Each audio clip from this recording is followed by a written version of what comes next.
ನಮಸ್ಕಾರ, ಕನಸು ನ್ಯೂಸ್ಗೆ ಸ್ವಾಗತ. ನಾನು ನಿಮ್ಮ ರಾಮಕೃಷ್ಣ ಸಿಡಿ. ಈಗ ವಾರ್ತೆಗಳ ವಿವರ. ಆನೆಗೊಂದಿ ಉತ್ಸವದ ರೂವಾರಿ ಶ್ರೀರಂಗದೇವರಾಯಲು ಪ್ರತಿಷ್ಠಾನಕ್ಕೆ ನಿರ್ಧಾರ. ಆನೆಗೊಂದಿಯಲ್ಲಿ ರಾಜ ಶ್ರೀರಂಗದೇವರಾಯಲು ಜನ್ಮದಿನಾಚರಣೆ. ಗಂಗಾವತಿ ಅಜಾತ ಶತ್ರು ಹಾಗೂ ಗಂಗಾವತಿ ಕ್ಷೇತ್ರದ ಅಭಿವೃದ್ಧಿಗೆ ನಾಂದಿ ಹಾಕಿದ್ದ ಮಾಜಿ ಸಚಿವ ರಾಜ ಶ್ರೀರಂಗದೇವರಾಯಲು ಅವರ ಹೆಸರಿನಲ್ಲಿ ಪ್ರತಿಷ್ಠಾನ ಸ್ಥಾಪಿಸಿ ಸಾಮಾಜಿಕ ಮತ್ತು ಸಾಂಸ್ಕೃತಿಕ ಕಾರ್ಯಕ್ರಮಗಳನ್ನು ಆಯೋಜನೆ ಮಾಡಲು ಶೀಘ್ರವೇ ಆನೆಗೊಂದಿಯಲ್ಲಿ ಅಭಿಮಾನಿಗಳ ಸಭೆ ಕರೆಯಲಾಗುತ್ತದೆ ಎಂದು ಆನೆಗೊಂದಿ ಮಂಡಲದ ಮಾಜಿ ಪ್ರಧಾನ ಎಚ್ ಹನುಮಂತಯ್ಯ ತಿಳಿಸಿದ್ದಾರೆ. ಅವರು ತಾಲೂಕಿನ ಆನೆಗೊಂದಿಯಲ್ಲಿ ಅಭಿಮಾನಿಗಳು ಮತ್ತು ಕುಟುಂಬದವರು ಆಯೋಜಿಸಿದ್ದ ರಾಜ ಶ್ರೀರಂಗದೇವರಾಯಲು ಸಮಾಧಿ ಬಳಿ ರಾಯಲು ಅವರ 85ನೇ ಹುಟ್ಟುಹಬ್ಬದಲ್ಲಿ ಪಾಲ್ಗೊಂಡು ಮಾತನಾಡಿದರು. ದಿವಂಗತ ಶ್ರೀರಂಗದೇವರಾಯಲು ಅವರು ಕನಕಗಿರಿ ಮತ್ತು ಗಂಗಾವತಿ ಶಾಸಕರಾಗಿ, ಸಚಿವರಾಗಿ ಜನಸಾಮಾನ್ಯರಿಗೆ ಉಪಕಾರವಾಗುವ ಕಾರ್ಯ ಮಾಡಿದ್ದಾರೆ. ಗಂಗಾವತಿಯಲ್ಲಿ ಶೈಕ್ಷಣಿಕ ಮತ್ತು ಮೂಲಸೌಕರ್ಯ, 4ನೇ ಹಂತದ ಕುಡಿಯುವ ನೀರಿನ ಯೋಜನೆ, ಬಸ್ ನಿಲ್ದಾಣ, ಸರ್ಕಾರಿ ಮಹಾವಿದ್ಯಾಲಯ, ಎಡದಂಡೆ ಮತ್ತು ವಿಜಯನಗರ ಕಾಲುವೆಗಳ ಶಾಶ್ವತ ದುರಸ್ತಿಗೆ ಯೋಜನೆ ರೂಪಿಸಿ ಅನುಷ್ಠಾನ ಮಾಡಿದ್ದಾರೆ. ಐತಿಹಾಸಿಕ ಹಂಪಿ ಉತ್ಸವದ ಜೊತೆಗೆ ಆನೆಗೊಂದಿ ಉತ್ಸವ ನಡೆಯಲು ಶ್ರೀರಂಗದೇವರಾಯಲು ಪ್ರಮುಖ ಕಾರಣರಾಗಿದ್ದು, ಆನೆಗೊಂದಿ ಭಾಗದ ಪ್ರವಾಸೋದ್ಯಮ ಒತ್ತು ನೀಡಿದ್ದರು. ಹಿರೇಬೆಣಕಲ್, ಕರಿಯಮ್ಮನ ಗಡ್ಡಿ ಸ್ಥಳಾಂತರ ಹಾಗೂ ಗ್ರಾಮೀಣ ಭಾಗದಲ್ಲಿ ನಿವೇಶನ ಸಹಿತ ಮನೆಗಳ ನಿರ್ಮಿಸಿ ಬಡವರಿಗೆ ವಿತರಿಸಿದರು. ಗ್ರಾಮೀಣ ಭಾಗದಲ್ಲಿ ಸಮುದಾಯ ಭವನಗಳು, ಸರ್ಕಾರಿ ಪ್ರೌಢಶಾಲೆಗಳು, ಜೂನಿಯರ್ ಕಾಲೇಜು ಹೀಗೆ ಹಲವು ಸಮಗ್ರ ಅಭಿವೃದ್ಧಿಯ ಕಾರಣದಿಂದ ಇಂದಿಗೂ ಜನಮಾನಸದಲ್ಲಿ ಶ್ರೀರಂಗದೇವರಾಯಲು ಇದ್ದಾರೆ. ಈಗಾಗಲೇ ಆನೆಗೊಂದಿ ಗ್ರಾಮ ಪಂಚಾಯತ್ನಲ್ಲಿ ಕಡೆಬಾಗಿಲು ವೃತ್ತಕ್ಕೆ ರಾಜ ಶ್ರೀರಂಗದೇವರಾಯಲು ವೃತ್ತ ಎಂದು ನಾಮಕರಣ ಮಾಡಲಾಗಿದ್ದು, ಜನಪ್ರತಿನಿಧಿಗಳು ಮತ್ತು ಅಭಿಮಾನಿಗಳ ಸಹಕಾರದೊಂದಿಗೆ ಪುತ್ಥಳಿ ನಿರ್ಮಾಣ ಮತ್ತು ಅವರ ಹೆಸರಿನಲ್ಲಿ ಪ್ರತಿಷ್ಠಾನ ಸ್ಥಾಪನೆ ಮಾಡಲು ಯೋಜನೆ ರೂಪಿಸಲಾಗಿದ್ದು, ಅಭಿಮಾನಿಗಳು ಮತ್ತು ಆನೆಗೊಂದಿ ಹಳೆ ಮಂಡಲದ ಸರ್ವರು ಸಹಕರಿಸುವಂತೆ ಮನವಿ ಮಾಡಿದರು. ಈ ಸಂದರ್ಭದಲ್ಲಿ ಲಲಿತಾರಾಣಿ ಶ್ರೀರಂಗದೇವರಾಯಲು, ಶ್ರೀಕೃಷ್ಣದೇವರಾಯಲು, ಡಾ ವೀರವೆಂಕಟ ನರಸಿಂಹದೇವರಾಯಲು, ಆನೆಗೊಂದಿ ಗ್ರಾಮ ಪಂಚಾಯತ ಹಿರಿಯ ಪತ್ರಕರ್ತರಾದ ಕೆ ಮಲ್ಲಿಕಾರ್ಜುನ ಸಾಣಾಪುರ, ಕೆ ನಿಂಗಜ್ಜ, ಅಧ್ಯಕ್ಷೆ ಹುಲಿಗೆಮ್ಮ ನಾಯಕ, ಮುಖಂಡರಾದ Vishnu Joshi Adapura, K Tirukappa, Balekayi Timmappa, Esanna, TG Babu, Narasimhalu, Honnappa, Devendra, N Venkatesha, Kupparaju, Shivayya, K Venkatesha, Yuvaraja, Lakshminarayana, ಭತ್ತದ ಚಂದ್ರಶೇಖರ, ರಾಮಕೃಷ್ಣಗೌಡ, ಜಗದೀಶ, ಎಚ್ ಎಂ ಸಿದ್ದರಾಮಯ್ಯ ಸ್ವಾಮಿ ಸೇರಿ ಅನೇಕರಿದ್ದರು. ರಾಜ ಶ್ರೀರಂಗದೇವರಾಯಲು ಅವರು ತಮ್ಮ 40 ವರ್ಷದ ರಾಜಕೀಯ ಜೀವನದಲ್ಲಿ ಆಡಳಿತ ಪ್ರತಿಪಕ್ಷದವರೊಂದಿಗೆ ಅತ್ಯುತ್ತಮ ಬಾಂಧವ್ಯ ಹೊಂದಿದ್ದರು. ಸರಳ ಸಜ್ಜನರಾಗಿ ಕ್ಷೇತ್ರದ ಜನಸಾಮಾನ್ಯರಿಗಾಗಿ, ರೈತರಿಗಾಗಿ ಹಗಲಿರುಳು ಕೆಲಸ ಮಾಡಿದ್ದಾರೆ. ಅಭಿಮಾನಿಗಳ ಸಲಹೆ ಮೇರೆಗೆ ರಾಜ ಶ್ರೀರಂಗದೇವರಾಯಲು ಪ್ರತಿಷ್ಠಾನ ಸ್ಥಾಪಿಸಿ ಅದರಿಂದ ಸಾಮಾಜಿಕ, ಶೈಕ್ಷಣಿಕ ಮತ್ತು ಸಾಂಸ್ಕೃತಿಕ ಕಾರ್ಯ ಮಾಡಲಾಗುತ್ತದೆ ಹಾಗೂ ಶೀಘ್ರದಲ್ಲೇ ಪುತ್ಥಳಿ ನಿರ್ಮಾಣ, ಪ್ರತಿಷ್ಠಾಪನೆ ಕಾರ್ಯ ಜರುಗಲಿದೆ ಎಂದು ಲಲಿತಾರಾಣಿ ಶ್ರೀರಂಗದೇವರಾಯಲು ಅವರ ಅಭಿಮಾನಿಗಳ ಮನಸ್ಸಿನ ಭಾವನೆಗಳಿಂದ ಮೂಡಿಸಿತು.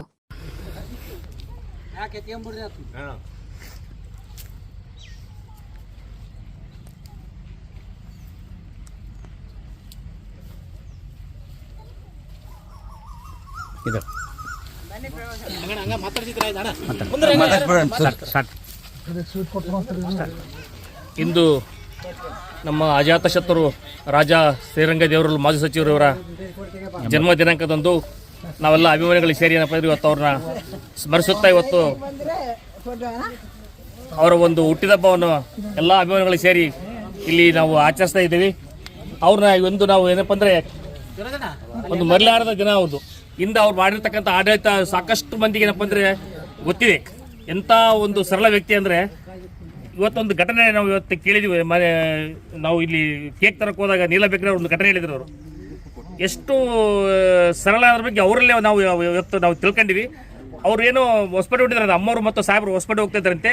ಹೋಗ್ತಿರ್ಬೇಕಾದ್ರೆ ಅವ್ರಿಗೆ ಪಾಪ ಅವ್ರು ಏನೋ ಫ್ಯಾಮಿಲಿ ಗಾಡಿ ಮೇಲೆ ಹೋಗ ಸಡನ್ಲಿ ಏನು ಬಿದ್ದು ತಲೆಯಲ್ಲಿ ರಕ್ತ ಬರಕೈತಂತೆ. ಇವರು ಹಿಂದೆ ಬಂದರಂತೆ, ಆಕಸ್ಮಿಕ ಬಂದರಂತೆ. ಅವರು ಮೊದಲು ಅವ್ರನ್ನ ಗಾಡಿಯಲ್ಲಿ ಕುಂದಿಸ್ಕೊಂಡು ಸೀದಾ ಡಾಕ್ಟರ್ ಬಳ್ಳಾರಿ ಅವರು ಹಾಸ್ಪಿಟ್ಲಿಗೆ ಕರ್ಕೊಂಡು ಹೋಗಿ ಅಡ್ಮಿಟ್ ಮಾಡಿ ಅವ್ರು ಸಜೆಷನ್ ಮಾಡಿ ಪುನಃ ವಾಪಸ್ ಹಾಸ್ಪಿಟ್ಲಿಗೆ ಹೋದ್ರಂತ. ಅಷ್ಟು ಸರಳ ವ್ಯಕ್ತಿ ಅವರು. ಎಷ್ಟು ಹೇಳಿದ್ರು ಅವ್ರ ಬಗ್ಗೆ ಕಡಿಮೆ. ಅವರು ಇಂಥ ಒಂದು ಇವತ್ತು ವ್ಯಕ್ತಿ ನಾವು ಸ್ಮರಿಸುತ್ತಾ ಏನಪ್ಪ ಅಂದ್ರೆ ಇಂಥ ಒಂದು ಸರಳ ರಾಜಕಾರಣಿಗಳನ್ನ ನಾವು ಇಡೀ ಕರ್ನಾಟಕದಲ್ಲಿ ನಾವು ನೋಡಿಲ್ಲ ಅಂತ ನನ್ನ ಭಾವನೆ.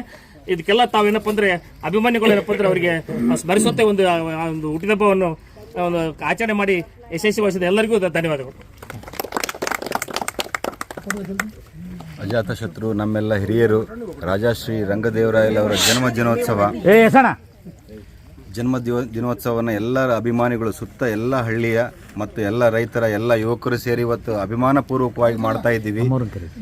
ಅಂದರೆ ಅವ್ರ ಮೇಲೆ ಅಭಿಮಾನ, ಮನುಷ್ಯ ನಮ್ಮ ಜೊತೆ ಇಲ್ಲ ಅನ್ನೋದು ಒಂದು ಬಿಟ್ಟರೆ, ಶಾರೀರಿಕವಾಗಿ ಇಲ್ಲ ಅನ್ನೋದೊಂದು ಬಿಟ್ಟರೆ, ಮಾನಸಿಕವಾಗಿ ಮತ್ತು ಅವರು ಮಾಡಿದ ಮಾರ್ಗದರ್ಶನ ಮತ್ತು ಅವರು ಮಾಡಿದ ಸೇವೆ ಅವೆಲ್ಲವೂ ನಮ್ಮ ಜೊತೆಗೆ ಇಂದಿಗೂ ಜೀವಂತವಾಗಿದ್ದಾವೆ ಅಂತಂದರೆ ಅವ್ರು ಬದುಕಿ ಹೋದ ಜೀವನನೇ ಇದಕ್ಕೆ ಕಾರಣ ಅಂತ ಒಂದು ನಾನು ಹೇಳಕ್ಕೆ ಇಷ್ಟಪಡ್ತೀನಿ.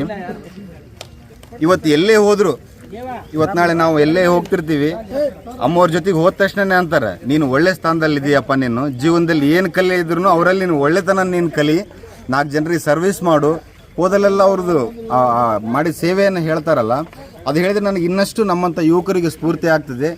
ಅವರು ಹಾಕಿದ ಮಾರ್ಗದರ್ಶನ ಮತ್ತು ಅಮ್ಮವರು ಹಾಕಿದ ದಾರಿಯಲ್ಲಿ ನಾವೆಲ್ಲ ಯುವ ಪಡೆ ಮತ್ತು ಧಾರ್ಮಿಕ ಕಾರ್ಯಕ್ರಮಗಳು ಮತ್ತು ಎಲ್ಲ ಕಾರ್ಯಕ್ರಮಗಳಲ್ಲೂ ನಾವು ಭಾಗವಹಿಸ್ತೀವಿ ಮತ್ತು ಅವರ ಹೆಸರನ್ನು ಉಳಿಸ್ತಕ್ಕಂಥ ಕೆಲಸಗಳನ್ನು ನಾವು ಮಾಡ್ತೀವಿ ಅಂತ ಹೇಳಿ ನನ್ನ 2 ಮಾತನ್ನು ಮುಗಿಸ್ತೇನೆ. ನಮಸ್ಕಾರ. ಇಂದು ನಮ್ಮೆಲ್ಲ ಆನೆಗೊಂದಿ ಸುತ್ತಮುತ್ತ ಭಾಗದ ಎಲ್ಲರಿಗೂ ಅಣ್ಣ ಅಂತೇಳಿ ಅಚ್ಚುಮೆಚ್ಚಿನ ಅಣ್ಣ ಆಗಿದ್ದಂಥ ಶ್ರೀರಂಗದೇವರಾಯಲವರ ಹುಟ್ಟುಹಬ್ಬ. ಅವರು ಶಾರೀರಿಕವಾಗಿ ನಮ್ಮಲ್ಲಿ ಎಲ್ಲರ ಜೊತೆನೂ ಇದ್ದಾರೆ. ಹಂಗಾಗಿ ನಾವು ಅವ್ರನ್ನ ನಮ್ಮ ಉಸಿರಿರೋವರೆಗೂ ನಾವು ಅವ್ರನ್ನ ಮರೆಯೋಕ್ಕೆ ಸಾಧ್ಯನೇ ಇಲ್ಲ. ಅಂಥ ಒಬ್ಬ ವ್ಯಕ್ತಿ. ಈಗ ತಾನೇ ನನ್ನ ಸಹೋದರನಾದ ತಿರ್ಕಪ್ಪ ಹೇಳಿದ್ದು, ನನ್ನ ಹತ್ರ ಒಂದು 2-3 ಇನ್ಸಿಡೆಂಟ್ ಇದ್ದಾವೆ. ಒಂದು ಸರಿ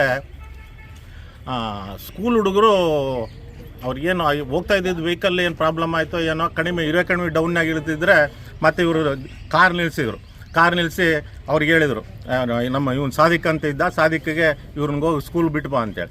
ಅವ್ನು ಬಿಟ್ಟು ಬರೋಕ್ಕಂತ ಹತ್ತಿಸ್ಕೊಳಕ್ಕೆ ಕರೆಕ್ಟಾಗಿ ಇನ್ನೊಂದು ಸ್ಕೂಲ್ ಬಸ್ ಬಂತು. ಮತ್ತು ಅವ್ರು ಹುಡುಗರು ಇದ್ಕೊಂಡು ಎಲ್ಲರಿಗೂ ಇದ್ರಾಗ ಆಗಲ್ಲ, ನಾವು ಸ್ಕೂಲ್ ಬಸ್ಸಿಗೆ ಹೋಗ್ತೀವಿ ಅಂತೇಳಿ ಆ ಸ್ಕೂಲ್ ಬಸ್ಸಿಗೆ ಹತ್ತಿ ಹೋದವರು. ಇನ್ನೂ ಒಂದು ವಿಚಾರ ಅಂತಂದರೆ, ಬಂಡಿ ಅವಾಗ ಇನ್ನೂ ಹಿರೇ ಕಡಿಮೆ ಈ ಥರ ಇರಲಿಲ್ಲ. ಆ ಥರ ಇರಬೇಕಾದ್ರೆ ಈ ಕಡೆ ಬಂದು ಹಿಂಗೆ ಇದು ಬಂಡಿ ಹಿಂದಕ್ಕೆ ಬರ್ತಾ ಇದ್ರೆ ಕಾರ್ ನಿಲ್ಲಿಸಿ ದಿಗು ಅಂತೇಳಿ ನಾನು ಅಣ್ಣ ಹೋಗಿ ಆ ಬಂಡಿಗೆ ಹಿಡ್ಕೊಂಡಿವಿ. ಇಷ್ಟು ಸರಳ ಜೀವಿಗಳು ಬಹುಶಃ ನೀವು ಯಾರು ನಮ್ಮ ರಾಜಕೀಯ ಜೀವನದಲ್ಲಿ ಇಂತಹ ಸರಳ ವ್ಯಕ್ತಿನ ನೋಡಿರೋಕ್ಕಿಲ್ಲ. ಬಂಡಿನ ನಿಲ್ಸಕ್ಕೆ ಇಳಿದು ಓಡಾಡ್ತಿದ್ದಾರೆ ಅಂತಂದರೆ ಅವ್ರು ಎಷ್ಟು ಸರಳ ವ್ಯಕ್ತಿ ಅನ್ನೋದನ್ನು ನಾವು ಗಮನಿಸಬೇಕು. ಇನ್ನೂ ಒಂದು ವಿಚಾರ ಅಂತಂದರೆ, ಸಾಹೇಬರು ಮೊಯ್ಲೀಪ್ ಅವರ ಗೌರ್ಮೆಂಟಲ್ಲಿ ಇವರು ಮಿನಿಸ್ಟರ್ ಆಗಿದ್ದರು.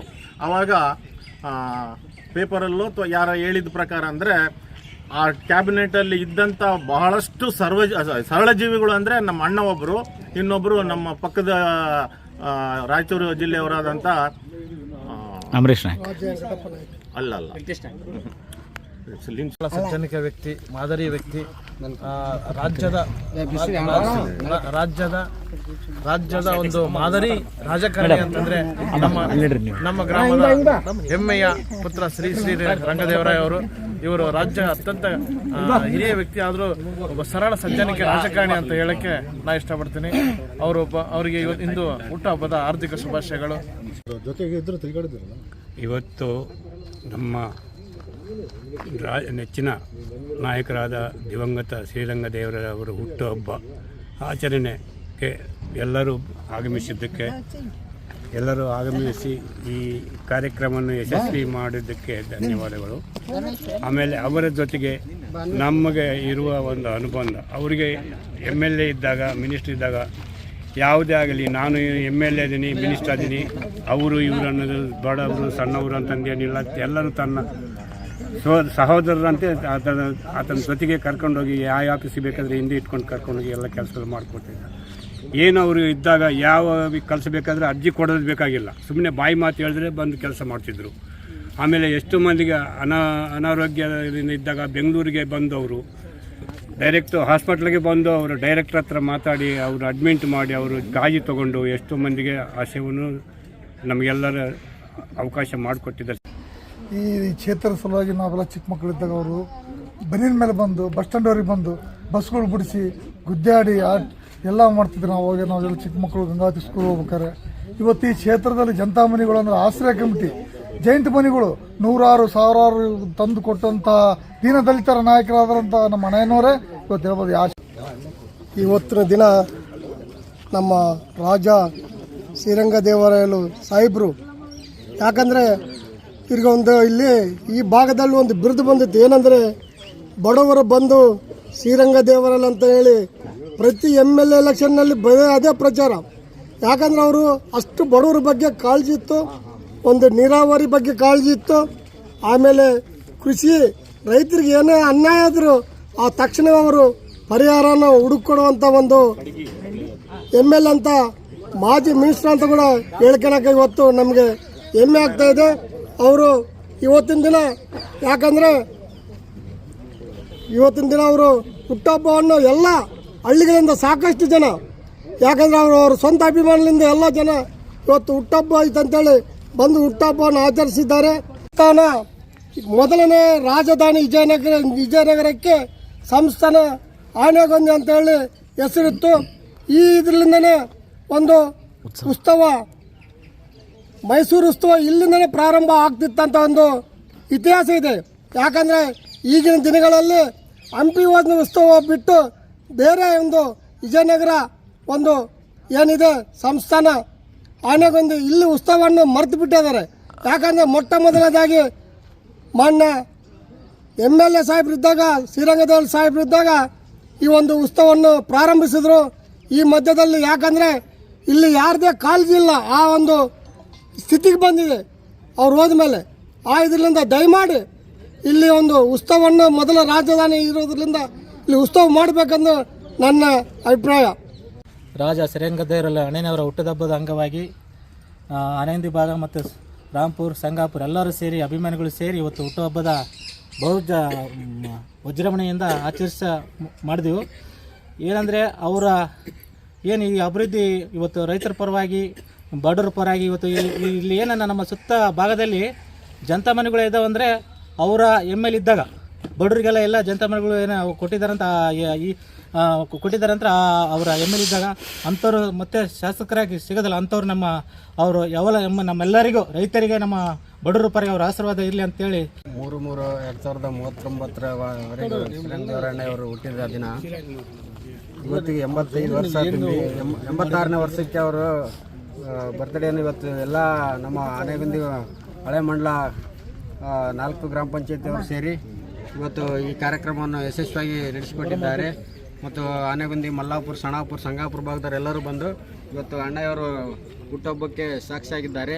ಅವ್ರದ್ದು ವಿಶೇಷತೆ ಇಷ್ಟೆಲ್ಲ ಸಾಮಾನ್ಯ ಸಹಜ ವ್ಯಕ್ತಿಯಾಗಿರ್ಬೇಕು. ಕಾರಣ ಏನಂದ್ರೆ 3/3/2039 ಹುಟ್ಟಿದ್ದು, ಆ ಡೇಟ್ 3/3/2025 ಬರ್ತ್ಡೇ ಆಗ್ತದೆ ಅಂದ್ರೆ ಅದರಲ್ಲಿ ಒಂದು ವಿಶೇಷತೆ ಇದೆ. ಹಾಗಾಗಿ ಅವರು ಸರಳ ರಾಜಕಾರಣಿ ಆಗಿರೋದಕ್ಕೆ ಇದೊಂದು ನನ್ನ ಅನಿಸಿಕೆ. ಮಾರ್ಗದರ್ಶನದ ಪ್ರಕಾರ ಅಮ್ಮವರು ಇವತ್ತು ಅಣ್ಣಯ್ಯನವ್ರ ಜೊತೆಗೆ ಇದ್ಕೊಂಡು ಇಷ್ಟೆಲ್ಲ ನಮ್ಮ ಭಾಗದಾಗ ಡೆವಲಪ್ಮೆಂಟ್ ಮಾಡಿ ಇಷ್ಟೆಲ್ಲ ಆನೆಗೊಂದಿ ಉತ್ಸವಕ್ಕೂ ಕೂಡ ಅವರು ಇವತ್ತು ಶ್ರೀರಂಗದೇವರ ಉತ್ಸವ ಗ್ರೌಂಡ್ ಅಂತ ಮಾಡಿದ್ದಾರೆ. ಇನ್ನು ಮುಂದೆ ಕೂಡ ಅದು ಆನೆಗೊಂದಿ ಉತ್ಸವ ನಡೀಲಿ ಅಂತೇಳಿ ನಾವು ಅದ್ರ ಬಗ್ಗೆ ನಾವು ಲೆಟರ್ ಕೂಡ ಮಾಡಿದ್ದೇವೆ. ಈಗ ಬಂದಿರತಕ್ಕಂಥ MLA ಅವರಿಗೆ ಲೆಟರ್ ಕೂಡ ಕೊಟ್ಟಿದ್ದೇವೆ. ಅದು ಮುಂದಿನ ದಿನಗಳಲ್ಲಿ. ನಮಸ್ಕಾರ. ಇವತ್ತು ಶ್ರೀರಂಗದೇವರ ಹುಟ್ಟುಹಬ್ಬದ ಪ್ರಯುಕ್ತ ಅವರ ಹುಟ್ಟುಹಬ್ಬವನ್ನು ನಮ್ಮ ಊರಿನ ಗುರು ಹಿರಿಯರು ಮುಖಂಡರೆಲ್ಲ ಸೇರಿ ಆಚರಿಸುತ್ತಿದ್ದೇವೆ. ಈಗಾಗಲೇ ಅವರ ಅವಧಿಯಲ್ಲಿ ಅವರು ಮಾಡಿದಂಥ ಸಾಧನೆಗಳು, ಅವರ ಜನರ ಮೇಲೆ ತೋರಿಸಿದ ಕಾಳಜಿಯನ್ನು ನಮ್ಮ ಎಲ್ಲರ ಮುಖಂಡರೆಲ್ಲರೂ ಹಂಚಿಕೊಂಡಿದ್ದಾರೆ. ಇದನ್ನು ಎಲ್ಲರೂ ನಮ್ಮ ಊರಿನ ಮುಖಂಡರೆಲ್ಲರೂ ಚೆನ್ನಾಗಿ ಬರ್ತಡೇನ ಆಚರಿಸೋದಕ್ಕೆ ಎಲ್ಲರಿಗೂ ಧನ್ಯವಾದ. ಆನೆಯವ್ರ ಬಗ್ಗೆ ಹೆಚ್ಚಿಗೆ ಮಾತಾಡೋದಿಲ್ಲ, ಯಾಕೆಂದರೆ ನಿಮ್ಮೆಲ್ಲರಿಗಿಂತ ಸೀನಿಯರ್ ಮೋಸ್ಟ್ ನಾನು. ಯಾಕೆ ನಾನು ಹೈಸ್ಕೂಲು, ಪ್ರೈಮರಿ ಸ್ಕೂಲ್ ಇದ್ದಾಗೆಲ್ಲ ಹೊಸಪೇಟೆಯಲ್ಲಿ ಅವ್ರ ಮನೆಯಲ್ಲೇ ಇರ್ತಾಯಿದ್ದರು. ಅವ್ರಿಗೊಬ್ಬ ತಮ್ಮ ಇರೋದು ನಿಮ್ಗೆ ಗೊತ್ತಿರಬೇಕು, ರಘುದೇವರ ಅಂತಿದ್ದರು. ನಾನು ಅವ್ರ ಕ್ಲಾಸ್ಮೇಟ್ ಆಗಿದ್ದರು. ಇದು ಆಮೇಲೆ ಅಣ್ಣಯ್ಯನವ್ರ ಬಗ್ಗೆ ಹೇಳಿದಂತಪ್ಪ ಅಂದರೆ ಭಾಳಷ್ಟಿದೆ. ಅವು ಯಾವಾಗಲೂ ಕಾನ್ಸ್ಟಿಟ್ಯೂನ್ಸಿ ಕ್ಷೇತ್ರ ಹುಲಿಗಿಂತ ಇಳಿದ ತಕ್ಷಣ ಯಾಕಂದ್ರೆ ಹುಲಿಗೆ ಕೂಡ ಹುಡುಗಿ ಫಲಕ ಕೂಡ ಈ ಗಂಗಾವತಿ ಕ್ಷೇತ್ರಕ್ಕೆ ಬರ್ತಾಯಿತ್ತು. ಅಲ್ಲಿಂದ ಹೇಳಿದರೆ ನಾನು ಎಷ್ಟು ಸಲ ನಂದಿನಿಂದ ಏನು ಮಾತಾಡೋಣ ಬರೀ ಇದು ಏನು ಆ ಕಾನ್ಸ್ಟಿಟ್ಯೂನ್ಸಿ ಕ್ಷೇತ್ರ ಅಂತೆಲ್ಲ ಡೆವಲಪ್ಮೆಂಟ್ ಅಂತೆಲ್ಲ ಇನ್ನೇನಾದರೂ ಮಾತಾಡೋ, ನನ್ನ ಪರ್ಸನಲಾಗಿ ಏನೋ ಮಾತಾಡೋಂತಿದ್ದೆ ಅಂಥ ಒಂದು ವ್ಯಕ್ತಿತ್ವ ಅವ್ರದ್ದು. ಬರೀ ಕ್ಷೇತ್ರ ಅಂತ ಅಂತಿದ್ರು. ಎರಡನೇದಾಗಿ ಅದ್ರ ಬಗ್ಗೆ ಏನು ಸಾಕಷ್ಟು ಇಲ್ಲಿವರೆಗೂ ಅಣ್ಣನ ಬಗ್ಗೆ ಮಾತಾಡಿರಿ. ನನ್ನ ಒಂದು ಸಲಹೆ ಇದೇನೋ ಸೇರಿಕೊಂಡ್ವಿ, ಹುಟ್ಟುಹಬ್ಬದ ಸೇರಿಕೊಂಡ್ವಿ, ಇನ್ನೊಂದು ಆರಾಧನೆ ಮಹೋತ್ಸವ ಸೇರ್ಕೊಳ್ಳೋದಕ್ಕಿಂತ ಒಂದೇನಾದ್ರು ನಾವೊಂದು ಕಮಿಟಿ ಮಾಡಿ ಪ್ರತಿ ವರ್ಷ ಒಂದು ಟ್ರಸ್ಟ್ ಮಾಡಿ ಒಂದೇನಾದ್ರು ಒಂದು ಸಾಂಸ್ಕೃತಿಕ ಕಾರ್ಯಕ್ರಮನೋ, ಸಂಗೀತ ಕಚೇರಿನೋ, ಒಂದೇನೋ ಒಂದು ಫುಲ್ ಡೇ ಒಂದು ಮಾಡೋಣಂತೆ. ಯಾಕಂದರೆ ಇದಕ್ಕೆಲ್ಲನೂ ಆನೆಗೊಂದಿಗಿಲ್ಲ, ಅದೆಲ್ಲನೂ ಹಿನ್ನೆಲೆ ಇರ್ತಕ್ಕಂಥ ಪ್ರದೇಶ ಅಂಥವು ಯಾವುವು ನಮ್ಮಲ್ಲಿ ಆಗ್ತಾಯಿಲ್ಲ. ಆ ಥರ ಒಂದು ನಾವೇನೋ ಕೂತ್ಕೊಂಡ್ವಿ, ಏನೋ ಮಾತಾಡಿದ್ವಿ, ಮತ್ತು ಉಪ್ಪಿಟ್ಟು ತಿಂದ್ವಿ, ಸಿರೆ ತಿಂದ್ವಿ ಅನ್ನೋದು ಬೇಡ. ಏನಾದರೂ ಅದೆಲ್ಲನೂ ಪ್ರತಿಯೊಂದು ಪೈಸನೂ ಸದುಪಯೋಗ ಆಗಿರ್ತಕ್ಕಂಥದ್ದು ಕೆಲಸ ಮಾಡೋಣ ಅಂತೇಳಿ ನನ್ನ ಮಾನ್ಯ ಮಾಜಿ ಸಚಿವರಾಗಿದ್ದಂತಹ ಶ್ರೀರಂಗದೇವರ ಸಾಹೇಬರು ಒಂದು ಆದರ್ಶ ರಾಜಕಾರಣಿ ಅಂದರೆ ತಪ್ಪಾಗಲಿಕ್ಕಿಲ್ಲ. ಇವತ್ತಿನ ರಾಜಕಾರಣಿಗಳು ಅವರಲ್ಲಿರುವಂಥ ಒಂದು 10% ಗುಣಗಳನ್ನು ಕೂಡ ಅಳವಡಿಸಿಕೊಂಡ್ರೆ ಈ ಕ್ಷೇತ್ರನ ಭಾಳ ಅಭಿವೃದ್ಧಿಪಡಿಸ್ಬೋದು. ಅವರಿಗೆ ಅಭಿವೃದ್ಧಿಪಡಿಸಬೇಕು ಅಂತ ಇಚ್ಛೆ ಇತ್ತು. ಆ ಕಾಲದಲ್ಲಿ ಗ್ರ್ಯಾಂಟ್ಗಳು ಇರಲಿಲ್ಲ, ವಿಶೇಷ ಅನುದಾನಗಳು ಇರಲಿಲ್ಲ ಶಾಸಕರಿಗೆ. ಹೀಗಾಗಿ ಅತಿ ಹೆಚ್ಚಿನ ಅಭಿವೃದ್ಧಿ ಸಾಧ್ಯವಾಗದಿದ್ದರೂ ಕೂಡ ಪ್ರಾಮಾಣಿಕವಾಗಿ ಅವರು ತಮ್ಮಿಂದ ಎಷ್ಟು ಸಾಧ್ಯನೋ ಅಷ್ಟು ಈ ಕ್ಷೇತ್ರದ ಅಭಿವೃದ್ಧಿಗೆ ಶ್ರಮಿಸಿದ್ದಾರೆ. ಕನಕಗಿರಿ ಭಾಗ, ಗಂಗಾವತಿ ಭಾಗ ಎರಡು ಕಣ್ಣಿದ್ದಂಗೆ ಇದ್ದವು. ಆ ಕನಕಗಿರಿ ಬೇರೆಯವ್ರ ಶಾಸಕರಿದ್ದರು, ಇವ್ರ ಹತ್ರ ಬಂದು ಕೆಲಸ ಮಾಡಿಸ್ಕೊಂತಿದ್ರು ಜನ. ಹಾಗಾಗಿ ಇವತ್ತಿಗೂ ಕನಕಗಿರಿ ಭಾಗದವರು ಮರ್ತಿಲ್ಲ, ಗಂಗಾವತಿ ಭಾಗದವರು ಮರ್ತಿಲ್ಲ. ಅವರು ಹುಟ್ಟೂರು ಆನೆಗೊಂದೆ ಇದರಲ್ಲಿದ್ದ ಹಳೆ ಮಂಡಲದವರೆಲ್ಲ ಇವತ್ತು ನನಗೂ ಗೊತ್ತಿಲ್ಲ, ನಿನ್ನೆ 7 ಬಂದು ನನಗೆ ಹೇಳಿದರು, ಈ ಕಾರ್ಯಕ್ರಮ ಹುಟ್ಟಿದಬ್ಬ ನಾವು ಮಾಡ್ತೀವಿ ಈ ಸಲ ಅಂತ. ಹೋದ ಸಲನೂ ಅವರೇ ಮಾಡಿದರು, ಈ ವರ್ಷವೂ ಅವರೇ ನಾವು ಮಾಡಕತ್ತೀವಿ ಬನ್ನಿ ಅಂತ ಗೆಸ್ಟಾಗಿ ಕರೆದ್ರು. ಗೆಸ್ಟಾಗಿ ಬಂದಿದ್ದೆ. ಆದರೆ ಈ ಕಾರ್ಯಕ್ರಮ ನಮ್ಮದಲ್ಲ, ಈ ಹಳೆ ಮಂಡಲ ಜನರು ಎಲ್ಲರದು. ಅವ್ರ ಮೇಲೆ ಅಭಿಮಾನ ಇವತ್ತಿಗೂ ಯಾರು ಮರ್ತಿಲ್ಲ. ಸೋತು 21 ವರ್ಷ ಆದರೂ ಅನಯ ಅಂತ ಅನಯನ ಬಿಟ್ಟಿಲ್ಲ. ಇದು ಯಾವತ್ತಿಗೂ ಇರಲಿ ಅಂತ ಸದಾ ನಾನು ಹಾರೈಸ್ತಾ ಇದ್ದೀನಿ, ಆ ದೇವರನ್ನ ಪ್ರಾರ್ಥಿಸ್ತಾ ಇದ್ದೀನಿ. ಮುಂದಿನ ವಾರ್ತೆಗಳೊಂದಿಗೆ ಭೇಟಿಯಾಗೋಣ. ನಮಸ್ಕಾರ.